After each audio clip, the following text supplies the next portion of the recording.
Session 1 में आप लोग का यहाँ पर हो गया मैथ, यहाँ पर हो गया रीजनिंग, मैथ और रीजनिंग, जो कि सिर्फ और सिर्फ आप लोग का क्वालिफाइंग नेचर का होता है, सिर्फ आप लोग को इसको क्वालिफाई करना रहता है।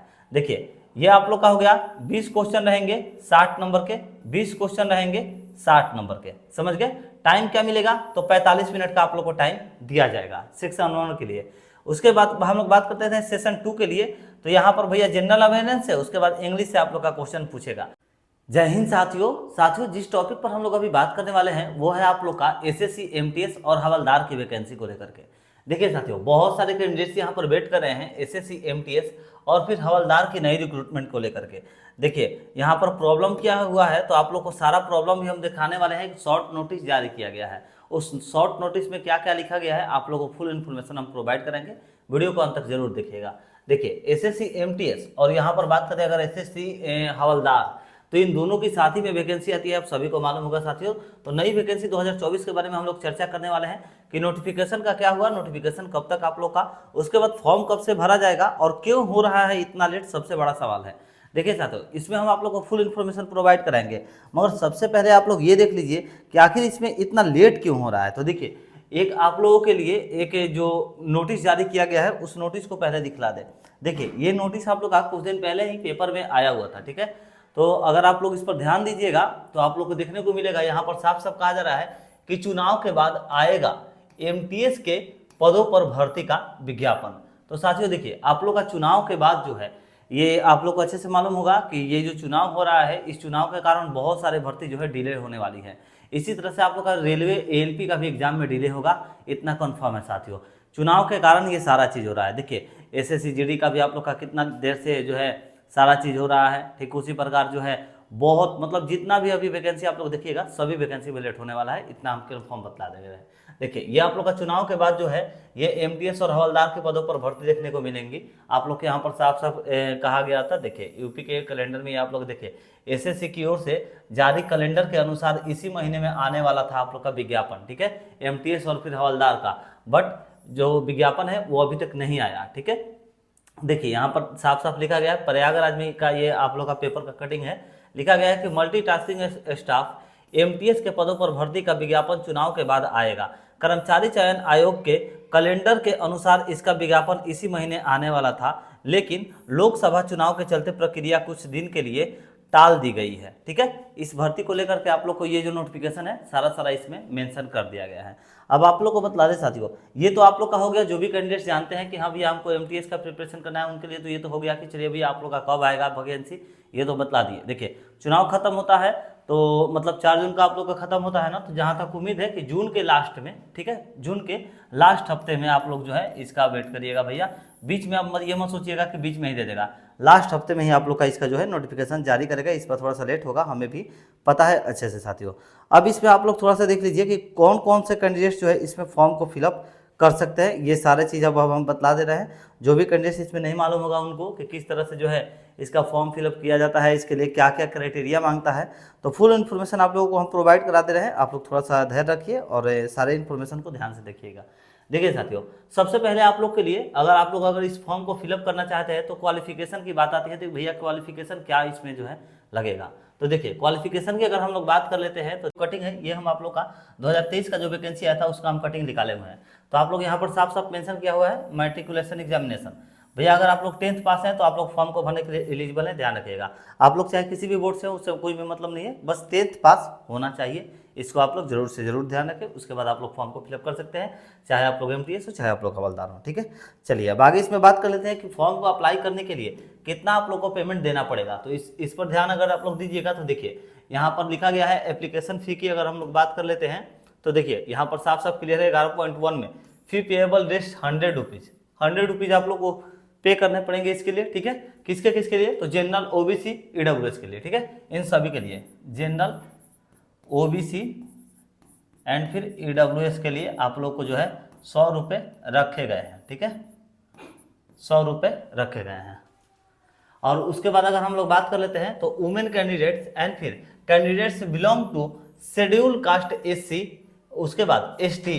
देखिए वुमेन के लिए और SC ST के लिए, और फिर यहीं पर अगर हम लोग बात कर लेते हैं तो डिसेबिलिटी के लिए, इन सभी के लिए भैया कोई भी रुपए नहीं रखे गए हैं। ठीक है, इनके लिए फ्री ऑफ कॉस्ट है। यहाँ पर हम यहाँ पर दिखला दे रहे हैं, देखिए आप लोग इस पर थोड़ा सा ध्यान दीजिएगा। देखिए यहाँ पर है नीचे आप लोग का, देखिए एंड एक्स सर्विसमैन हो गया आप लोग का, eligible for recognition are the from the payment of free. देखिए आप लोग यहाँ पर जो है इस पर मेन आप लोग फोकस करिए। आप लोग का जो है मतलब एक्स सर्विसमैन के लिए हो गया, SC ST के लिए हो गया, डिसेबिलिटी के लिए हो गया, आप लोग का फीमेल के लिए हो गया, इन सभी के लिए कोई भी रुपये यानी कि 1 भी रुपये चार्ज नहीं देने रहते हैं, फ्री में इनका जो है फॉर्म फिलअप होता है।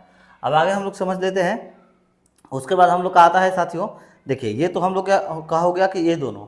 अब सबसे बड़ा चीज़ एज का क्राइटेरिया क्या चाहिए, तो इसको समझ लीजिए। देखिए एज क्राइटेरिया की अगर हम लोग बात कर लेते हैं यहाँ पर, तो देखिए कैटेगरी, सबसे पहले एज तो आप लोग का यहाँ पर जो है साथियों वो 18 से लेकर के 25 एज रहता है। ठीक है, ये आप लोग ध्यान रखिएगा, 18 से लेकर के 25 आप लोग का एज रहता है। ठीक है, अब इसमें समझिए साथियों कि देखिए कैटेगरी के अनुसार आप लोग का छूट भी दिया जाता है। ठीक है, तो देखिए एज रिलैक्सेशन में की अगर हम लोग बात करते हैं तो SC ST के लिए यहाँ पर 5 साल का छूट रखा जाता है, OBC के लिए 3 साल का छूट यहाँ पर रखा जाता है। उसके बाद PW अनरिजर्व के लिए आप लोग का 10 साल का छूट उसके बाद रखा जाता है। PWD OBC के लिए 13 साल, उसके बाद PWD SC ST के लिए 15 साल का छूट यहाँ पर रखा जाता है। आप लोग ये सब देख रहे हैं, मेनली हम लोग का यही है कि जनरल OBC AWS के लिए भैया जो है 18 से 25 आप लोग का एज रहता है, और SC ST के लिए 5 साल, और यहीं पर बात कर ले OBC के लिए तो 3 साल का आप लोग का रिलैक्सेशन रहता है। जनरल और AWS का आप लोग का 18 से 25 एज रहता है, इसको ध्यान रखिएगा। चलिए अब आगे हम लोग बात कर रहे थे, ये तो 3 हम लोग का हो गया, हम लोग समझ लिए क्या क्या हम लोग अभी तक कवर किए। तो एज आप लोग का क्या लगेगा, तो आप लोग अच्छे समझ गए, 18 से जो है 25 लगेगा एज। ठीक है, ये हम लोगों ने कवर कर लिया, 18 से 25 हम लोग का एज लगने वाला है। सेकंड नंबर हम लोगों ने क्या कवर किया, कितने रुपए पेमेंट लगेंगे, तो 100 रुपये जो है आप लोगों को जो है जनरल के लगने वाले हैं। ठीक है, जनरल और फिर OBC और फिर EWS, इन तीनों के लिए जो है 100 रुपये यहाँ पर रखे जाएंगे। उसके बाद थर्ड नंबर पर हम लोग का क्या था, तो हाँ कौन सा क्वालिफिकेशन चाहिए, तो क्वालिफिकेशन था हम लोग का 10th पास। ठीक है, 10th पास हम लोग का जो है क्वालिफिकेशन होना चाहिए, यही है हम लोग का 3। अब आगे हम लोग बात करते हैं इसका सिलेक्शन प्रोसेस क्या होता है। तो सिलेक्शन प्रोसेस की अगर हम लोग बात कर ले साथियों, तो वो भी हम आप लोग को दिखला दे रहे हैं। देखिए सबसे पहले आप लोग समझिए कि सिलेक्शन प्रोसेस में आप लोग को होता क्या है। तो देखिए जैसे ही आप लोग सिलेक्शन प्रोसेस में आते हैं तो सबसे पहले ऊपर में पढ़िए, देखिए यहाँ पर यह आप लोग का 14.1। ठीक है, यहाँ पर क्या कर रहा है, the examination will consist of a computer based examination, यानी कि CBT एग्जाम होगा आप लोग का साथियों। ठीक है, CBT एग्जाम आप लोग का होता है। इसमें फिजिकल एफिशिएंसी टेस्ट यानी कि PET होगा। देखिए ये CBT पर ही सिर्फ आप लोग का जो है यहाँ पर MTS का जो है सिलेक्शन होता है, MTS का, मगर PET और फिर PST हवलदार के लिए लगता है। आप लोग यहाँ पर पढ़ सकते हैं, only for the post of havildar. ठीक है, यानी कि PET और फिर कौन सा है भैया, तो PST। एक तरह से बात करें तो दोनों फिजिकल में ही आप लोग का आता है। ये जो है आप लोग का सिर्फ किसके लिए है भैया, तो हवलदार के लिए है, ध्यान रखिए। ठीक है, हवलदार के लिए है। और इसके साथ साथ और आप लोग को एक बात बतलाना चाहेंगे साथियों, देखिए हवलदार में आप लोग का रनिंग भी होगा। ठीक है, तो रनिंग का भी हम सारा चीज़ बतलाने वाले हैं, आप लोग थोड़ा इस पर ध्यान दीजिएगा। चलिए अब हम लोग आगे बात कर लेते हैं। ये तो आप लोग समझ लीजिए क्या क्या होगा। तो सबसे पहले CBT में जो आप लोग का एग्जाम होगा, तो CBT का एग्जाम में क्या क्या पूछा जाएगा इसको समझिए थोड़ा सा। तो देखिए आप लोग का एक ही दिन में एग्जाम होता है 2 सेक्शन में, इसको समझ लीजिए। एक ही दिन में एग्जाम होगा हमारे मित्रों, 2 सेशन में होता है। ठीक है, 2 सेक्शन में बांट दिया गया है उसको। तो देखिए सेशन 1 आप लोग का एक है और एक है आप लोग का सेशन 2। तो सेशन 1 में अब आप लोग का क्या क्या पूछता है इसको समझिए। तो देखिए सेशन 1 में आप लोग का यहाँ पर हो गया मैथ, यहाँ पर हो गया रीजनिंग, मैथ और रीजनिंग, जो कि सिर्फ और सिर्फ आप लोग का क्वालिफाइंग नेचर का होता है, सिर्फ आप लोग को इसको क्वालिफाई करना रहता है। देखिए ये आप लोग का हो गया 20 क्वेश्चन रहेंगे 60 नंबर के, 20 क्वेश्चन रहेंगे 60 नंबर के, समझ गए। टाइम क्या मिलेगा, तो 45 मिनट का आप लोग को टाइम दिया जाएगा सेक्शन 1 के लिए। उसके बाद हम लोग बात करते थे सेशन 2 के लिए। तो यहाँ पर भैया जनरल अवेयरनेस है, उसके बाद इंग्लिश से आप लोग का क्वेश्चन पूछेगा, जिसमें आप लोग के 25 क्वेश्चन रहेंगे 75 नंबर के लिए। इसमें भी आप लोग को 25 क्वेश्चन 75 नंबर के लिए, यही आप लोग का रहने वाला है। और इसके लिए भी अगर हम लोग बात कर ले तो 45 मिनट का ही टाइम लगेगा साथियों, मिलता है। ठीक है, ये हो गया आप लोग का एग्जाम। अब देखिए यहाँ पर हम आप लोग को बता दें, जो सेशन 1 है उसको आप लोग को सिर्फ और सिर्फ क्वालिफाई करना जरूरी है। अगर आप लोग क्वालिफाई अगर नहीं करते हैं तो आप लोग भैया सेशन 2 में जो है आप लोग का मतलब सेशन 2 से ही आप लोग का मेरिट बनता है। अगर आप लोग इसमें ही फेल हो जाते हैं तो फिर सेशन 2 आप लोग का चेक ही नहीं होगा, यहीं पर आप लोग को जो है छांट दिया जाएगा। ठीक है, ध्यान रखें एक ही दिन में दोनों एग्जाम होता है हमारे मित्रों। ये हो गया। अब आगे हम आप लोग को समझा दें कि इसमें जो है किस प्रक्रिया से यानी कि सेशन 1 में आप लोग को कितना नंबर लाना होगा, सबसे बड़ा चीज इसको समझ लीजिए। तो देखिए जब सेशन 1 की हम लोग जब बात किए हैं अभी, तो सेशन 1 को थोड़ा सा यहाँ पर समझिए साथियों। देखिए यहाँ पर हम कहीं पर देखे भी थे कि क्वालिफाइंग नेचर था, लिखा हुआ था। हाँ देखिए यहाँ पर लिखा है कैंडिडेट्स क्वालिफाइज इन सेशन 1। देखिए सेशन 1 में आप लोग को कैसे भी क्वालिफाई करना है साथियों, और क्वालिफाई करने के लिए कितना चाहिए, तो देखिए जनरल को 30% लाना होगा, जनरल को 30% लाना होगा, ओबीसी ईडब्ल्यूएस को 25% लाना होगा। वहीं पर बात कर ले और अदर कैटेगरी यानी कि फीमेल हो गया, एससी हो गया, एससी एसटी हो गया, एक सर्विसमैन हो गया, इन सभी को जो है 20% कैसे भी लाना होगा। ठीक है, तो इसको आप लोग ध्यान रखिएगा, किसी भी सूरत में आप लोग को इतना सेक्शन 1 में लाना होगा साथियों। यानी कि अगर हम लोग बात कर ले तो 20 क्वेश्चन था ना, 20 क्वेश्चन था तो 50% हो गया आप लोग का, इसमें 1% होगा 2, यानी कि 6 क्वेश्चन आप लोग को यहाँ पर सही होना चाहिए जनरल का। ठीक है, ध्यान रखें 6 क्वेश्चन जनरल का सही होना चाहिए किसी भी सूरत में।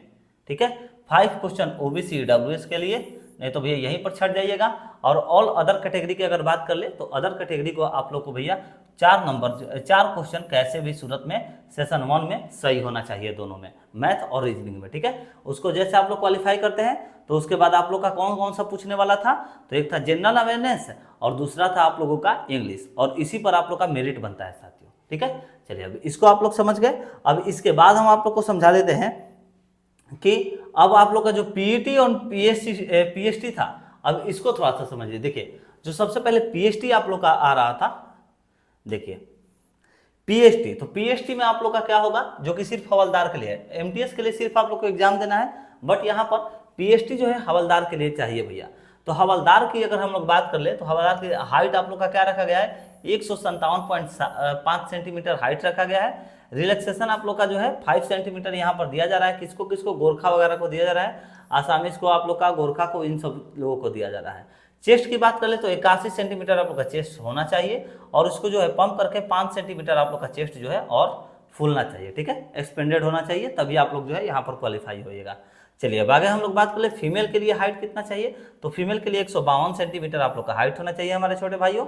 और इसके साथ साथ अगर हम लोग बात कर ले तो 2.5 आप लोग का यहाँ पर छूट दिया जा रहा है, वहीं पर है आप लोग का देख सकते हैं, सामीज हो गया, गोरखा हो गया, इन सभी को जो है छूट दिया जा रहा है। एंड वेट, देखिए फीमेल का यहाँ पर चेस्ट नहीं होगा, फीमेल का वेट हो रहा है। ठीक है, तो वेट में आप लोग का 48 केजी होना चाहिए। ठीक है, रिलैक्सेशन आप लोग को वहीं जो है 2 केजी रहा है, मिनिमम 48 केजी है। ठीक है, इसको आप लोग ध्यान रखिएगा। चलिए अब ये तो हो गया आप लोग का पीएचडी, तो हम लोग का ने कंप्लीट कर लिया। अब हम लोग बात कर लेते हैं पीएटी, यानी कि पीएटी में अब आप लोग का क्या होगा, इसको भी हम आप लोग को कंप्लीट करवा दें साथियों। तो देखिए पीएटी में आप लोग को जो है, देखिए यहाँ पर थोड़ा सा ध्यान दीजिएगा, मैं थोड़ा सा आप लोग को ब्लर दिख रहा होगा, उसके लिए आप लोग से क्षमा चाहेंगे।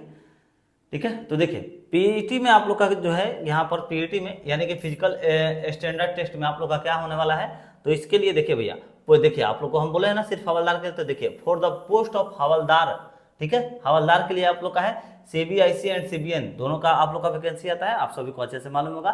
ठीक है, एक में 18 से 27 और एक में 18 से 25 एज क्राइटेरिया रहता है। तो देखिए फिजिकल इफिशियंसी टेस्ट में आप लोग का क्या होने वाला है, इसको समझिए। देखिए मेल के लिए 1600 मीटर का रनिंग चाहिए, कितना, तो 15 मिनट में। ठीक है, और यहीं पर बात कर ले फीमेल की, तो 1 किलोमीटर का रनिंग चाहिए, कितने टाइम में, तो 20 मिनट में। बहुत ईजी है, कोई भी कर सकता है, इसमें कुछ हार्ड नहीं है। चलिए अब ये आप लोग समझ गए साथियों। अब इसके बाद आप लोग को हम जो है समझा दें यहाँ पर साथियों कि जो सिलेबस था, उन सिलेबस में कौन कौन से टॉपिक से क्वेश्चन पूछेगा। बहुत सारे भाई को नहीं मालूम रहता है कि सर कौन से टॉपिक से क्वेश्चन पूछेगा, तो टॉपिक सबसे जानना ज़्यादा जरूरी रहता है, तो जो जरूरी है उसको थोड़ा समझिए। देखिए अगर हम लोग टॉपिक की बात कर लेते हैं तो देखिए मैथ में आप लोग का कौन कौन से टॉपिक से यहाँ पर क्वेश्चन पूछने वाला है मेरे भाई, देख लीजिएगा आप लोग। ये सब जो भी इंटरनल जानकारी है साथियों, हम आप लोगों के लिए बहुत मुश्किल से निकाल करके लाते हैं, तो आप लोग से निवेदन करेंगे चैनल को सब्सक्राइब जरूर कर लीजिएगा हमारे छोटे भाइयों। देखिए मैथ में आप लोग का टॉपिक कौन कौन सा है, यहाँ पर आप लोग पढ़ लीजिए। देखिए भाइयों यहाँ से आता है आप लोग का देखिए होल नंबर्स हो गया, एलसीएम हो गया, एचसीएफ हो गया, डेसिमल हो गया, फ्रैक्शन हो गया, रिलेशन बिटवीन नंबर्स हो गया, फंडामेंटल अरिथमेटिक हो गया। ठीक है, ये आप लोग का सारा टॉपिक है। बोडा मास हो गया, परसेंटेज हो गया, रेशियो हो गया, टाइम हो गया, वर्क हो गया। इसके बाद आप लोग सारा चीज़ प्रॉफिट लॉस से भी, सिंपल इंटरेस्ट से, एवरेज से, ठीक है, आप लोग सारा अपना पढ़ सकते हैं किस किस टॉपिक से आप लोग का क्वेश्चन पूछ रहा है, हमें से यहाँ पर ग्रीन भी कर दे रहे हैं, आप लोग स्क्रीनशॉट ले लीजिएगा। ठीक है, रीजनिंग की अगर हम लोग बात कर लेते हैं तो रीजनिंग का भी आप लोग यहाँ पर देख ही सकते हैं तो कौन कौन से टॉपिक से पूछने वाला है। ठीक है, देखिए कोडिंग डिकोडिंग से आप लोग का क्वेश्चन पूछेगा। ठीक है, एनालॉजी से आप लोग का क्वेश्चन पूछने वाला है, बहुत सारे ऐसे ऐसे टॉपिक्स हैं आप लोग पढ़ सकते हैं। जनरल अवेयरनेस से क्या क्या पूछेगा भैया, तो देखिए हिस्ट्री से पूछेगा, ज्योग्राफी से पूछेगा, आर्ट से हो गया, कल्चर सिविल से हो गया, इकोनॉमिक्स से हो गया, जनरल साइंस से हो गया, इन्वायरमेंटल स्टडी से हो गया। 10th लेवल भैया लिखता है बट 10th लेवल का पूछता नहीं है, थोड़ा सा हार्ड भी पूछ देता है। ठीक है, तो इसको ध्यान रखें। अब आगे आप लोग को दिखला दें, आगे जो है आप लोग को किस प्रकार से इसमें करना है। देखिए चलिए, अब कौन सा हम लोग का बच रहा था, तो बच रहा था अब हम लोग का साथियों इंग्लिश। तो इंग्लिश में आप लोग का क्या क्या पूछेगा ये भी आप लोग देख लीजिए। यहाँ पर वोकेबलरी से आप लोग को पूछेगा, ग्रामर से पूछेगा, सेंटेंस से, स्ट्रक्चर से पूछेगा आप लोग का, यही सब पूछने वाला है, इससे ज़्यादा और भी कुछ नहीं। चलिए साथियों, जो फुल इन्फॉर्मेशन था आप लोग को हम फुल इन्फॉर्मेशन प्रोवाइड करा दिया। अगर हमारे द्वारा दी गई इन्फॉर्मेशन आप लोग को अच्छी लगती है साथियों, तो आप लोग से निवेदन करेंगे प्लीज़ हमारे चैनल को सब्सक्राइब करके बेल आइकन दबा दीजिएगा। हम आप लोगों को लेटेस्ट जॉब का अपडेट्स बतलाते रहते हैं। ठीक है, अगर आप लोग के मन में कुछ डाउट्स है इस भर्ती को लेकर के या फिर एजुकेशन सिस्टम से रिलेटेड कुछ भी आप लोग के मन में डाउट्स हैं तो आप लोग कमेंट करिएगा, आप लोग को हम फुल इन्फॉर्मेशन प्रोवाइड कराएंगे साथियों। चलिए मिलते हैं नेक्स्ट वीडियो में एक नई जानकारी के साथ। जय हिंद, जय भारत।